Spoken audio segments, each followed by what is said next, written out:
Всем привет, дорогие друзья! Хотелось бы поделиться моей историей изучения словацкого языка. И хочу сказать, что это видео будет более мотивационного характера, и в нем я буду рассказывать, какие конкретно действия я делала для того, чтобы приспособиться в этой стране, для того, чтобы научиться разговаривать, для того, чтобы научиться понимать людей, для того, чтобы научиться читать. И сразу хочется вспомнить и рассказать одну интересную, забавную, смешную историю, которая произошла с нами, со мной и моей сестрой, так как мы вдвоем приехали сюда. Первый наш день в Словакии. Выезжая из Украины, нам нужно было совершить несколько пересадок до того пункта назначения, куда мы ехали. И, разумеется, мы тогда даже не умели еще читать по-словацки, поэтому... И когда у нас уже была практически последняя пересадка, мы присели на новый поезд, и нам нужно было ехать до определенного города. И перед этим городом, буквально за одну остановку, мы вышли и разволновались, и поняли, что мы приехали не туда, куда нам нужно, вообще находясь абсолютно в неизвестном месте, уже даже темнело, и было немного прохладно, и мы просто понимали, что там, где мы сейчас, вообще нет ни души, там буквально каким-то счастьем оказалось две женщины, то есть их там не было, потом они как-то пришли, и мы просто понимали, что нужно сейчас к ним подойти и спросить у них вообще, что, где мы, что делать, непонятно, в общем. Мы подходим к этим женщинам, показываем им телефон, и они, разумеется, начинают нам по-словацки отвечать на наш вопрос. Мы спросили вообще, как нам добраться до определенного места, куда нам нужно добраться.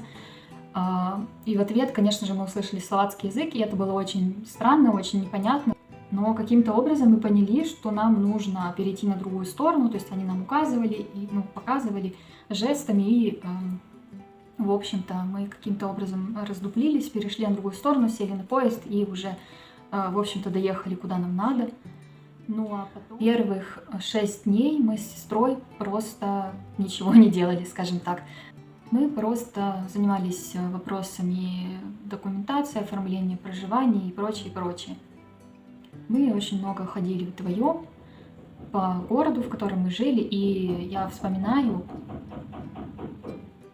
первый момент, когда я начала изучать этот язык. Это был момент самостоятельного изучения. Но первое, с чего я начала, это просто с перевода текста, который я везде, в общем-то, видела. В магазинах, там, на билбордах, на зданиях, на каких-то листовках, которые, может быть, где-то нам могли попасться, да?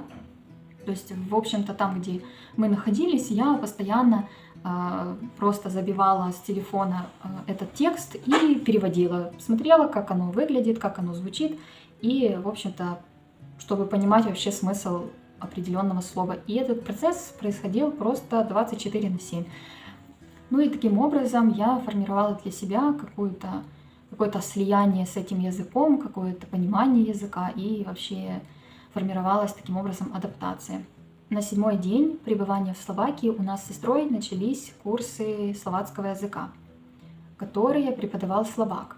Ну и на этих курсах, разумеется, преподаватель обучал нас каким-то базовым вещам. В первую очередь это было научиться читать, научиться понять вообще, как звучат те или иные буквы, те или иные сочетания букв. Ну а потом уже мы перешли к грамматике, к построению различных предложений, вопросительных, утвердительных и в прошлом, настоящем, будущем языках, то есть временах. То есть какие-то такие фундаментальные штуки мы делали. И теперь я хочу подметить один очень важный инструмент, который мне действительно невероятно помогал в изучении языка. Это обыкновенный блокнот. То есть туда я записывала все уроки, которые преподавались, все какие-то важные штуки, которые либо мне казались важными, либо они действительно были важными. То есть все, что я посчитала нужным, я туда записывала. И дома это я просто просматривала. И преподаватель нам постоянно на каждом уроке об этом говорил, что не просто записывать, но еще и дома это все просматривать, то есть перечитывать, хотя бы просто по той причине, чтобы мозг вообще привыкал к новым словам, к новому звучанию, вообще как это пишется, чтобы глаза видели, чтобы вы просто к этому привыкали. Ну и, разумеется, тренировали память.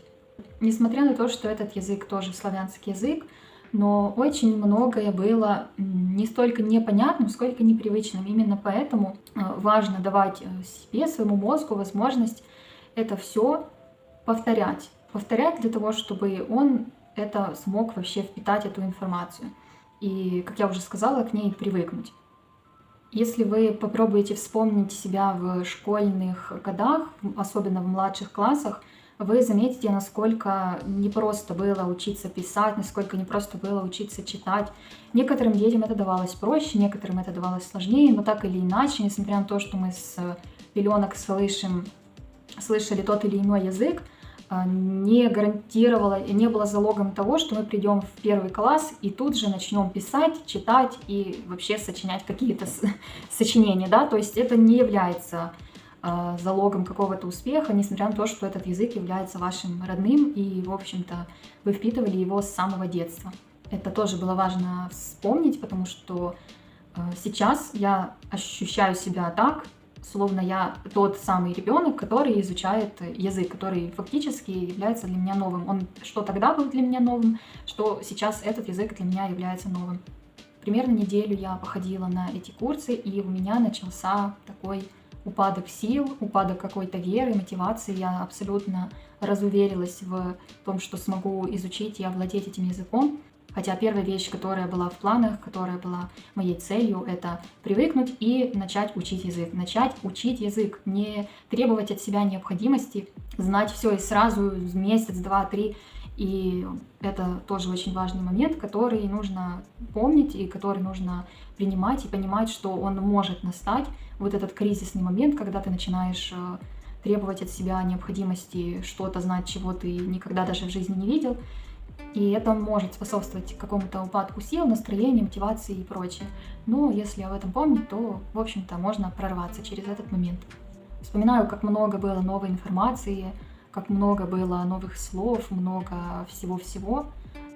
И, конечно, это вызывало какую-то долю стресса, но что хочется заметить, это то, что все-таки читать было очень просто. То есть с чтением этого языка вообще не возникало никаких проблем. Да, с пониманием, с какой-то грамматикой там были трудности, но через них я тоже прошла и поняла, я осознала и увидела на практике одну такую важную вещь. Это то, что чем больше ты находишься в определенных условиях, чем чаще ты во что-то вовлекаешься, вообще неважно, это изучение языка или что-либо другое, тем больше ты к этому привыкаешь. Независимо от того, хорошие это события или плохие, но так или иначе, как губка ты впитываешь эти события, и для тебя они становятся чем-то вроде нормы, чем-то привычным. И удивление, и каких-то неприятных ощущений дискомфортных это уже не вызывает или с каждым разом вызывает все меньше и меньше. То есть хочу еще раз подытожить и сказать, что блокнот был очень хорошим инструментом, который помогал как раз-таки привыкнуть к этому языку, к тому, как пишутся слова, и развивать память. Это тоже очень хорошо помогало. При одном очень важном, критически важном условии – это постоянство. То есть я это делала просто постоянно, ежедневно. Преподаватель на курсах каждый день давал нам домашнее задание, и оно заключалось в том, чтобы составлять какие-то предложения, какие-то мини-рассказы на определенные темы. Иногда он давал сам тему, иногда предлагал нам самостоятельно выбирать тему, но так или иначе всегда хотел слышать какие-то рассказы от нас, и, в общем-то, это была основная цель. Еще один важный инструмент, который очень помогал мне в изучении этого языка, это прослушивание. Это просто слушать какие-то рассказы или какие-то отдельные предложения на вот этом конкретном языке, что я, в общем-то, и делала. На ютубе я нашла несколько видосов, их было достаточно много, и буквально по порядку каждый из них я смотрела, и некоторые смотрела по несколько раз, если там касалась темы разбора, грамматики, каких-то таких вещей. И вот такие видосы я пересматривала по несколько раз, и опять же я это все конспектировала. Все, что я считала важным, я записывала, и конспект вела даже порой в телефоне. Помимо всего прочего сказанного ранее, еще один инструмент, который я использовала в освоении данного языка, это разговоры. То есть, каким образом я пользовалась этим инструментом. Например, мне нужно было идти в магазин, или мне нужно было проехаться на автобусе, или мне нужно было сходить в какое-нибудь что-нибудь решить с документами и прочее. Подходя к какому-нибудь человеку, опять же в магазине или где бы то ни было, я заготавливала для себя заранее отдельные какие-то фразы, например, что я хочу спросить, какие-то вопросы меня интересующие. И, в общем-то, пыталась себе просто продумать наперед, что говорить, что спрашивать, что отвечать, если у меня что-то будут спрашивать. И, в общем-то, как-то так все и происходило. И эту практику я начала вводить, ну вот практически с первой недели нахождения в Словакии. Это очень сильно помогало развивать уверенность, помогало избавляться от страха вообще говорить, в принципе, потому что когда начинаешь изучать язык новый, тебе кажется, что ты что-то не так говоришь, или тебе может казаться, что вообще ты как-то выглядишь глупо или звучишь глупо. Ну, то есть это нормальные все вот эти моменты, но важно не только их понимать, но еще и как-то через них переступать и просто преодолевать. В этом случае просто идет речь о преодолении самого себя и своих страхов. Ну а лучший способ избавиться от страха — это вот сделать то, что ты боишься, как бы это очевидно. Еще одна вещь, которая оказала очень большое влияние на понимание вообще языка, на понимание, как строятся отдельные предложения, как слова вообще в этих предложениях взаимодействуют друг с другом, это чтение книг. Начала я с простого, с детской книжки. Начав читать эту книжку, я разбирала буквально каждое слово, которое мне было непонятно, или сочетание этих слов. И при этом я пользовалась словарем, онлайн-словарем, в котором были и синонимы, в котором был перевод, в котором были слова позаимствованные из других стран, но я в основном в словаре использовала синонимы, мне было так проще понимать, о чем идет речь, благодаря синонимам. То есть если я какое-то одно слово не понимала, то я находила синоним к этому слову и уже разбирала его значение, и таким образом, какими-то такими мыслительными путями я приходила к пониманию определенного предложения. Вот практически каждое слово мною было разобрано, которое мне было непонятно, и можно сказать, это был такой период, первые 3 месяца, период, когда я просто вгрызалась в изучение этого языка, буквально до деталей, и пыталась понять вообще то, что мне было непонятно. Еще один момент важный, который связан был с чтением, это то, что я искала определенные слова на источниках в интернете, на разных сайтах, разные статьи и прочее. То есть, например, я увидела в книжке какое-нибудь слово, и вот я не могу абсолютно, не могу вообще понять его значение, и синонимы не помогают, ну такое тоже бывает. И в таком случае я просто шла в интернет, забивала это слово или фразу, словосочетание и искала уже это же словосочетание на каких-то других источниках в предложениях, то есть в каком-то определенном контексте, о чем идет речь, почему здесь использовалось именно это словосочетание или определенное слово. И таким образом тоже очень хорошо работало освоение языка. Но хочу еще заметить один такой тоже очень-очень важный момент, это то, что мне это было реально интересно. Мне это было и необходимо, и интересно, потому что у меня была одна определенная цель, почему я изучаю этот язык. Ну, то есть как? Получается, люди учат языки либо из необходимости, либо из интереса, либо, может быть, еще какие-то есть причины. Расскажите мне, если я вдруг не знаю, да, будет интересно послушать. У меня это была как необходимость, так и личный интерес, потому что я познакомилась там с одним мужчиной, со словаком, и, конечно же, мне хотелось изучать этот язык, мне хотелось свободно общаться на этом языке, и вообще-то мне как бы здесь предстояло жить, и неизвестно сколько жить. И это, конечно, тоже мотивировало, и, в общем, это тоже меня так толкало к тому, чтобы я активно изучала этот язык, активно, но с интересом. То есть не так, что там ты садишься за эту книжку и просто заставляешь себя прочитать эту книжку целиком за 10 секунд, и, ну, это ненормально, как бы, во всем должен быть здравый подход, и мой здравый подход, в общем-то, проявлялся в основном в том, что мне было интересно, то есть я садилась за домашние задания, сама себе всегда придумывала эти домашние задания, и сидела до тех пор, пока просто я понимала, что я уже не могу, в принципе, уже слишком, мозг уже просто слишком сейчас напитан этой влагой знаний, и мне уже пора остановиться. Да, возможно, в этом, конечно, был моментами перебор, но в основном я воспринимала это как что-то действительно интересное, как обязанность отчасти свою, как ответственность свою за, в общем-то, за владение этим языком, и поэтому для меня не представляло сложности изучать этот язык. Сейчас покажу и расскажу еще об одном очень крутом инструменте, который тоже помогал развиваться в изучении языка. Это вот такая вот книжечка, называется «Крижон Кражон», словацкий язык, уровень А2. У меня еще есть книжечка уровня А1, ее я прошла, прошли мы ее на курсе, ну а до этой книжки мы, к сожалению, не добрались, потому что Несмотря на то, что курс длился целых 3 месяца, очень многим людям, которые состояли в нашей группе и в наших группах, обучались с разной скоростью, кто-то медленнее, кто-то быстрее, кому-то доходило лучше, кому-то хуже, кто-то практиковался больше, кто-то меньше. И поэтому мы просто физически не успели добраться до этой книжки, и, в общем-то, я ее даже и не начинала. Но у меня есть такая же книжечка уровня А1. Нет, вижу, что я до нее добиралась, что я ее начинала. Кстати, порой даже, когда мне было просто нечего делать или не было настроения что-то другое делать, я просто садилась за эту книжку, и это реально было настолько... Это настолько вообще время меня занимало вообще в моем времени, что я не замечала, как проходило время, и это было интересно, и это было, в общем, классно. В чем, в общем-то, здесь заключается суть? В том, что здесь предлагаются различные упражнения, есть возможность все это дело в письменной форме выполнять. Здесь есть возможность на сайте послушать аудиозаписи по этой книжке, то есть здесь есть ее аудиальные упражнения. Книга написана на словацком языке, то есть это просто полностью на словацком языке созданная книжка для иностранцев и, в общем-то, для словаков. И это тоже не могло... Это, в общем-то, понимание этого языка просто было неизбежным, потому что ты постоянно его видел, слышал, говорил, читал.